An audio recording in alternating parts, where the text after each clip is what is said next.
Hey everybody, it's John from the Hustle Daily Show. Before we get into the show today, did you know that HubSpot launched an AI chatbot that helps you build awesome campaigns at scale with just a few prompts?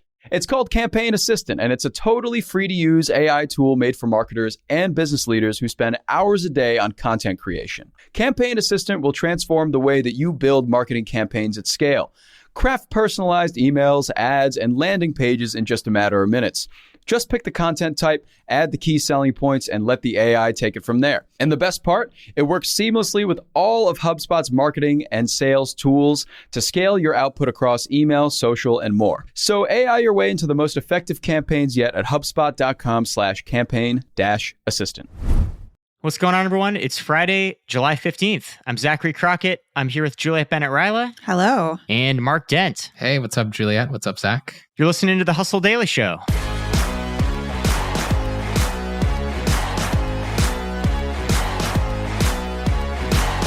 On today's show, college athletes are finally minting money on their brands.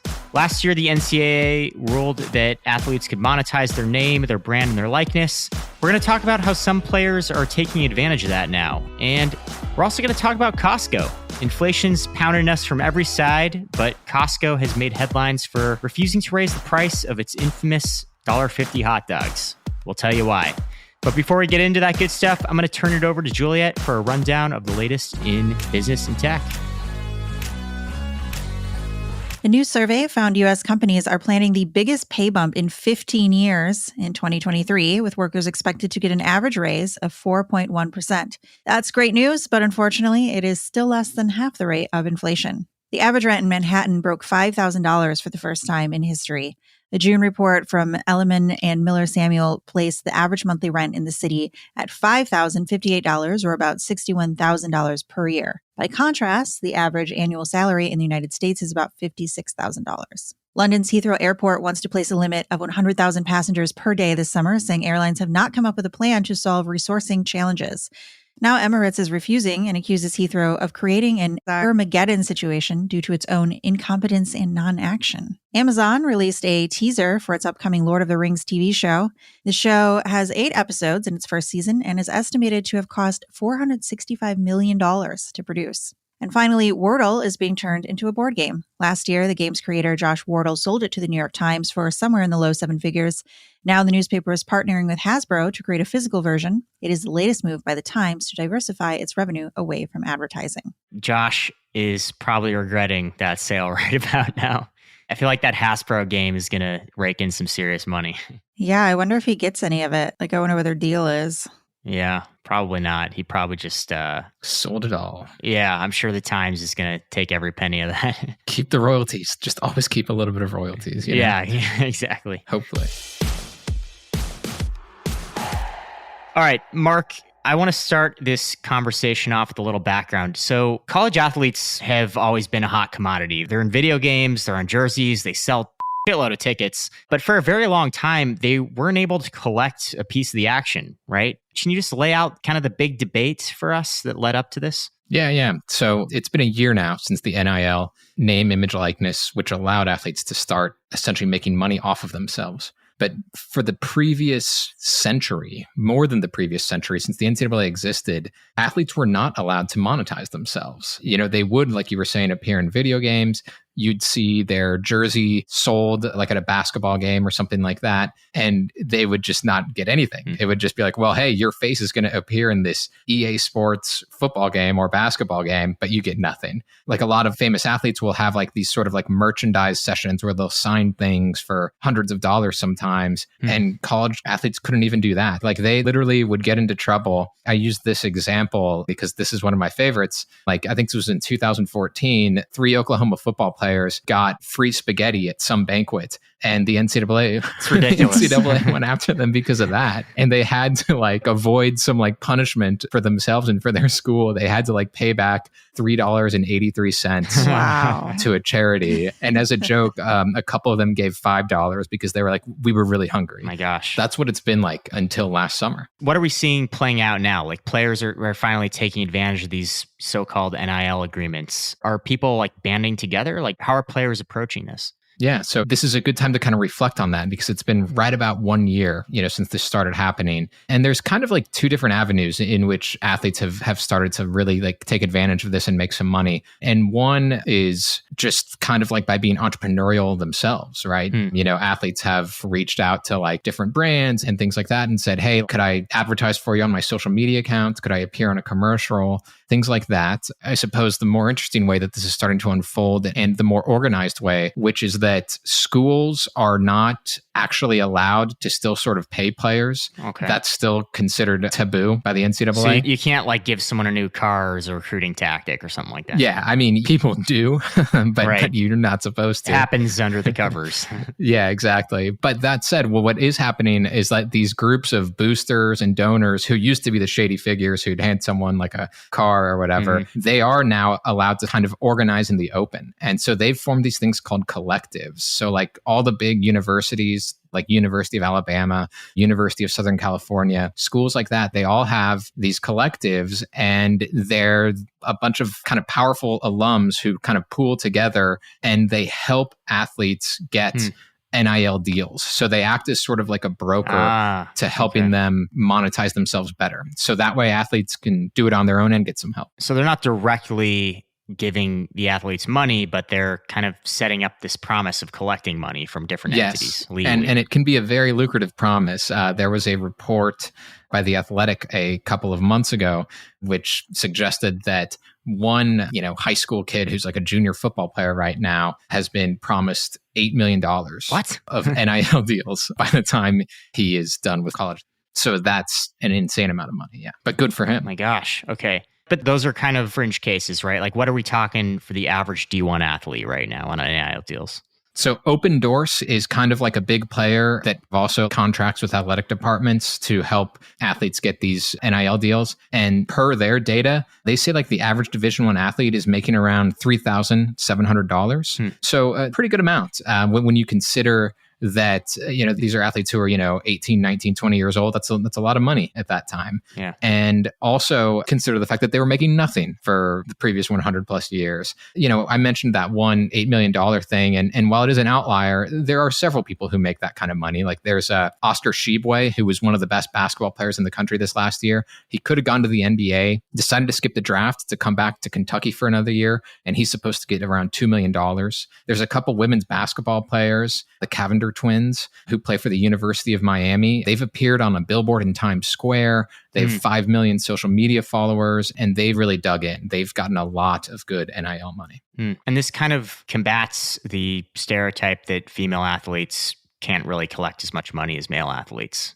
Yeah, exactly. And, the Cavender twins are definitely some of the highest earners, but there are a lot of others who have made a good amount of NIL. And if you look on average, again, according to Open Doors, women's basketball players have earned just about as much as men's basketball players in the NCAA. Wow. That's cool. Okay. Football is still king, of course. But if you look behind that, women's volleyball players are, I believe, right after women's basketball. I mean, take football out of the equation, and it's definitely the case that women athletes are actually earning more from NIL than men. Wow. And that's certainly not the case with pro sports. The other day, I looked up Brittany Griner's salary, one of the best NBA players. It's like something like $220,000 a year. And this is like one of the best female basketball players in the world. You compare that to, Steph Curry, who's making $48 million this season. Yeah, I think it's bringing up some good questions. I think people have always said, well, there's no demand for women's sports and things like that without really trying. And I think that because we're able to see like athletes kind of go out on their own and try to make money, I think they're proving that that's not necessarily the case. And perhaps it'll have a trickle down effect somewhere along the lines where you'll see maybe these professional leagues and even like apparel companies actually be like, let's try to invest in this. Right. If a super prominent female college athlete is making a couple $1 million a year in college, they're going to have no incentive to go into the WNBA and make $200,000. Right. Yeah. So those leagues will have to step up. So Mark, stepping back a little bit, like how big do you think the NIL is going to get here? I think it's going to get a lot bigger than what we've seen now. And when I was mentioning that high school player who's supposedly signed this $8 million agreement, I think we're going to start to see more of that. And again, those will sort of be like the really big fish that get that. But I mean, it's only been a year and the NCAA hasn't even really come up with like any reasonable rules regarding NIL. Schools haven't exactly figured out the best ways they can monetize it. Everybody's still kind of learning, and there's not a whole lot of structure yet. And I actually think that once more structure gets in place, it will allow for more earnings, because people will know what they can do and what they can't do. And we're going to start to see, I think, especially the superstars will make even more money. But I even think the sort of middle class will see a slight uptick too, even from this, $3,500, $4,000 that we've seen over the last year. All right, let's shift to something totally different here. Juliet, I want to bring you in on this one. Costco. I love Costco. One of the things that they're very famous for is their militant stance on hot dogs. They have really refused to raise the price of their food court hot dogs. They've been $1.50 for as long as I can remember. So in a climate where everything's getting pounded by inflation right now, why is Costco refusing to raise the price of its dogs? It's just kind of a thing that it does. There's no concrete financial reason. So there's this great Mental Floss article about the price of hot dogs. And at one point in time, Craig Jelinek, who's Costco CEO now, had suggested to the former CEO, Jim Senegal, that they should raise the prices of the hot dog combo, which is a hot dog and a soda. It's been $1.50 since 1985. And they were like, hey, we're losing money on this, so let's raise the prices. And apparently Senegal said, if you raise the prices, I will kill you. So, it's one of the greatest quotes of all time. Yeah. And I also should correct myself. I can't believe it's not just $1.50 for a hot dog. It's $1.50 for the dog and the soda. It's the combo. Yeah, it's a full meal. And, they have made some changes over time. At one point, they switched from Coke to Pepsi because it was a little cheaper. In 2009, they decided they were going to start making their own hot dogs. They had previously bought from Hebrew National. Now they make their own. So they've made some changes to cut costs. But for the most part, it's really stayed the same for decades. And part of this is Costco doesn't really make its profit from its food court. It makes it from the annual membership fee. And that may increase over time. But it's almost like a form of goodwill. Like you're a Costco member, you can come here and do your shopping and you pay an annual fee for that. And at the end of your time here, you can get a hot dog and a soda for $1.50. And so it's kind of just like an eternal perk of being a member is that you always have this reliable, maybe not healthy, but you have this reliable filling meal at the end of your shopping journey. Yeah, totally. I think I've read in the past too, it's like it signifies to buyers how affordable Costco is. Like you walk in there and you see the $1.50 and you're like, psychologically, you're just like, man, everything here is so cheap. Right. Just, it's one of those things that just can't possibly change for them. And what's interesting to me is if they had kept pace with inflation, the combo would be like $4.13 now. Okay, wow. And in my neighborhood, I live in Los Angeles. I live in a neighborhood called Highland Park. And the other day, this is like a couple weeks ago. So there's this guy that sells hot dogs on the sidewalk. And these are not Costco hot dogs. They are wrapped in bacon with sauteed pepper and onions. And they're very common here. People call them like a dirty dog or a street dog. And this guy has been selling hot dogs apparently for a really long time. That is what he said when he pushed over another hot dog vendor's cart and was like, this is my turf. And so we watched the whole thing happen. It was like, oh my gosh, it's the Highland Park hot dog wars. And the thing about these hot dogs are, I was wondering how much they cost because they were, having this whole argument over them. This guy is selling bacon wrapped hot dogs for $8. Wow. For one hot dog. And it's a great move because he's set up in front of a bunch of bars. So people are stumbling out drunk and they're like, yeah, I'll pay $8 for a hot dog. Right. But it's just funny to me that everywhere else, the price of just a hot dog is going up and up and up. But at Costco, it is always $1.50 and you get a drink. But it's not dirty. It's not a dirty dog. You got to have you got to have the bacon and the peppers, honestly. Yeah.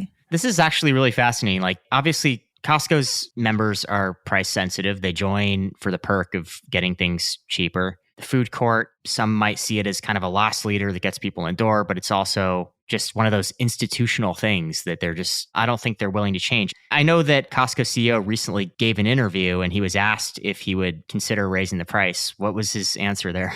No. And that's it. He just one said no. Word. Yeah. Yeah. Oh, man. I love it. I've only been to Costco once because I don't have a membership. And I remember we ate pizza at Costco and I was like, this is actually a fairly decent pizza.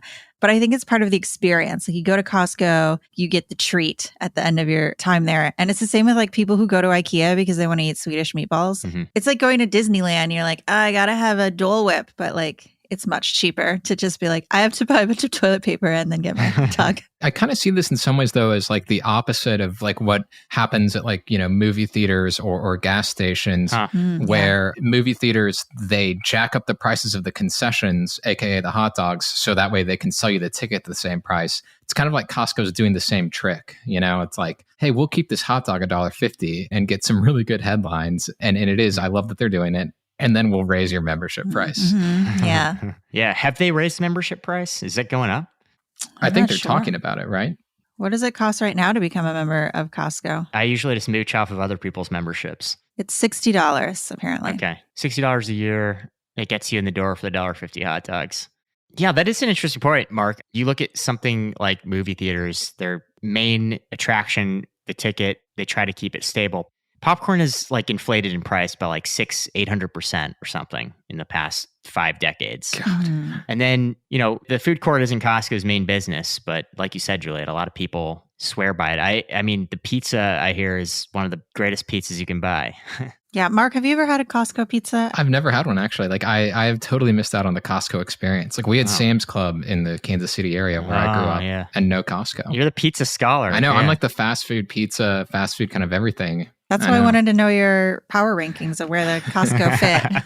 Yeah. And also, Mark, you've written about pizza inflation just in general. I mean, I've reported on it. I'm still trying to get it all together. But the thing is that it really has not gone up. Like, yeah, pizza has stayed fairly stable since the 80s. Like the sort of $9.99 large pizza deal that was still readily available last winter at Domino's or Pizza Hut was just about the same thing that they charged in the 1990s. It would be $9.99 for a large pizza. Yeah, this kind of reminds me of the whole Arizona tea saga too. Like, it's been 99 cents forever. They didn't raise the prices for a long time. It's kind of just a part of their brand, a part of their ethos. And same thing with Coca-Cola. For many, many, many decades, the price just stayed at 5 cents. And regardless of inflation, they just found ways to cut costs on the back end to keep it at that price point. I do wonder about the future of the Costco dog. You wonder how long they can hold out on this before they really start taking a loss on those numbers. Mm-hmm. All right, that's going to do it for us today. Thanks for tuning into the Hustle Daily Show. We're a proud part of the HubSpot Podcast Network. Our editor today is Robert Hartwig, and our executive producer is Darren Clark. If you liked what you heard today, we've got a lot more tech and business coverage in our newsletter. If you're not subscribed, go ahead and get yourself signed up over at thehustle.co. Have a delicious weekend. Hopefully one with a couple Costco dogs. See y'all next week.